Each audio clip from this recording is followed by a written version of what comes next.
Hello friends, मैं मंजू श्रीवास्तव अपने channel में आपका हार्दिक स्वागत करती हूँ। क्या आपके प्लांट्स की पत्तियाँ भी इसी तरह की हो रही हैं, येलो?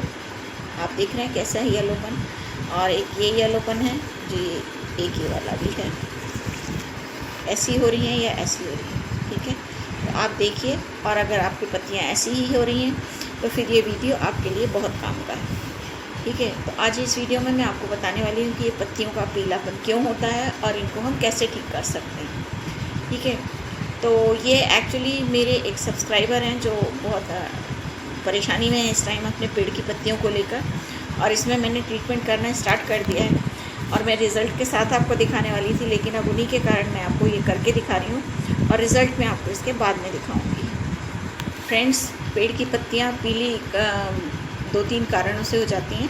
पहला तो उसमें ये है कि ओवर वाटरिंग या अंडर वाटरिंग, दोनों से ही पत्तियाँ पीली हो जाती हैं और उनके किनारे ऐसे सूखे से होने लगते हैं, ठीक है।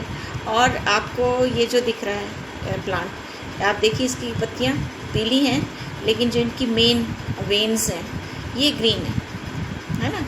और ये वाली जो पत्ती मैंने आपको दिखाई थी ये टोटल ग्रीन है। ये पत्ती एजेड हो गई है, मतलब इसकी उम्र पूरी हो गई, लाइफ पूरी हो गई है, इसलिए ये पीली होके गिर रही है, ठीक है। लेकिन ये जो पत्ती हैं ये डेफिशिएंसी के कारण है। अभी डेफिशिएंसी किस चीज़ की हो सकती है? ये वाला जो पत्ती बीच में से उसकी वेन्स ग्रीन दिख रही हैं और बाकी पत्ती पीली है, और साथ में जो नई पत्तियाँ आ रही हैं वो भी पीली हो रही हैं। ये पक्का लक्षण होता है कि आयरन की और मैग्नीज़ की डेफिशिएंसी है प्लांट में। आयरन, मैग्नीज़, जिंक और नाइट्रोजन की इसमें डेफिशिएंसी है, इसलिए प्लांट ये ऐसा हो रहा है, ठीक है। तो इसको हम कैसे ठीक कर सकते हैं? इसको करने के लिए यूँ तो अब मार्केट में आपको आयरन सप्लीमेंट मिलते हैं, आयरन फर्टिलाइज़र के नाम से ही मिलते हैं, और आप वो भी यूज़ कर सकते हैं। अब लेकिन मैं तो ऑर्गेनिक ही यूज़ करती हूँ, घरेलू चीज़ें। तो इसको मैं कई चीज़ों से करती हूँ और मैं आपको बता रही हूँ, तो आप नोट करते जाएँ, क्योंकि ये सब बड़े आसान तरीके हैं, इसमें कोई खर्च नहीं होने वाला है। सबसे पहला तरीका देखिए, ये मैंने इसमें यहाँ पे कुछ पुरानी कीलें घुसा रखी हैं, दिखी हैं आपको? दिखी है 5-6 कीलें। तो ये है तरीका नंबर 1। आप इस तरह की ले लीजिए कीलें, बड़ी लीजिए, छोटी मत लीजिए। और ये बड़ी कीलें लेके प्लांट के आसपास आप इकट्ठी लगा दीजिए या आसपास लगा दीजिए।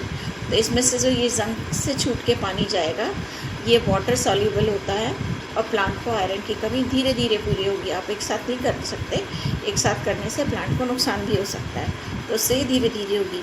सेम चीज़ आप इसको इसी तरह से भी कर सकते हैं कि आप ये छोटी कीलें या कोई भी मतलब पुरानी चीज़ों का, लोहे की चीज़ें जो आपकी बेकार हो रही हैं, या लोहे की कढ़ाई हो आपकी, है ना, मेहंदी भिगोने के लिए करते हैं ना, तो आप उसमें पानी भर के रख दीजिए और 3-4 दिन उसमें भरा रहने दीजिए।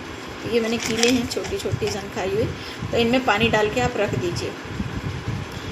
2-3 दिन में पानी इनका ब्राउन कलर का हो जाएगा, जंग उतर आएगी उसमें, तो वो पानी आप इसमें डाल सकते हैं। वो मैं आपको बताती हूँ, मैंने भिगो के रखी थी। तो ये देखिए, ये पानी मैंने इसमें भिगो के रखा हुआ था, तो ये उसका पानी है, जंग वाला, कीलों का भीगा हुआ, तो आप उसको ऐसे करके डाल दीजिए, ठीक है। एक तरीका ये हो गया। नंबर 2 तरीके पे क्या होता है? नंबर 2 के तरीके में ये है कि जो आप घर में पालक बॉईल करते हैं या पालक आप काट के धोते हैं, तो उसकी, और आप जब साफ़ करते हैं तो उसकी जो डंडियाँ बच जाती हैं, और जो पालक आप धो रहे हैं उसका पानी आप फेंकिए मत, उसको आप इकट्ठा करके रख लीजिए भगोने में, और वो जो आपने डंडियाँ सब साफ़ करके जो आपका वेस्ट पालक निकला है उसी पानी में डाल दीजिए। उसको रात भर रखा रहने दीजिए और वो पानी आप सब प्लांट्स में डाल दीजिए। ऐसे तो आप उसे डायरेक्ट भी डाल सकते हैं, लेकिन आप चाहें तो उसमें 50-50, मतलब 50 प्लेन वाटर और 50 पालक वाला वाटर मिला के आप उसको डाल दीजिए, और जो उसका बची हुई पुरानी पालक वगैरह है वो उसमें कंपोस्ट बिन में चली जाएंगी। अब आता है तरीका नंबर 3, जो सबसे ज़्यादा इफ़ेक्टिव है। ये गोट मैन्योर है, ये आपने देखी होंगी, है ना। ये जहाँ बीज भंडार वगैरह होते हैं ना, उन पे मिल जाती हैं, और ये बहुत ज़्यादा ही इफ़ेक्टिव होती हैं। तो इनको लेके और क्रश करके ओवरनाइट पानी में भिगो दीजिए, और फिर उस पानी को आप इसमें डाल दीजिए प्लांट्स में भी, और इस पर स्प्रे भी कर दीजिए। इसमें सारे वो तत्व हैं, माइक्रोन्यूट्रिएंट्स, मैग्नीज, जिंक, आयरन, जो प्लांट की सेहत के लिए बहुत ज़्यादा ज़रूरी हैं। तो फ्रेंड्स, ये मैंने भिगो के रखा हुआ था ऑलरेडी ओवरनाइट, और ये इसमें मैं डाल रही हूँ, ठीक है। ये बहुत ही स्ट्रॉन्ग होता है, है ना। तो आपको अगर गोट मैन्योर डालनी भी है गमले में तो आप इसको क्रश करके ही डालें। ऐसे आप गोल गोल डालेंगे तो वो गोल गोल ऐसी पड़ी रहेगी कई हफ्तों तक, ठीक है। गोट मैन्योर के बहुत फ़ायदे होते हैं। अब इनके ऊपर मैं वीडियो अलग बनाऊँगी तभी आपको बताऊँगी। ये जो मैंने आपको तरीके बताए जो इसमें डालने के हैं, वो आपको 1-2 दिन छोड़ के 10-12 दिन आपको करना पड़ेंगे, तब आपको बाद में उसके रिज़ल्ट 15 दिन के बाद से रिज़ल्ट आने आपको शुरू होंगे। जब आपकी टॉप की जो लीव्स हैं ग्रीन आने लगे, तब आप समझिए आपकी जो थेरेपी बिल्कुल सही चल रही है, उसके रिज़ल्ट आ रहे हैं। जब तक नहीं आते हैं तब तक आप उसको बिना नागा उसमें आप डालते रहें एडिशन जो आपको ये बताए हैं मैंने तरकीबें।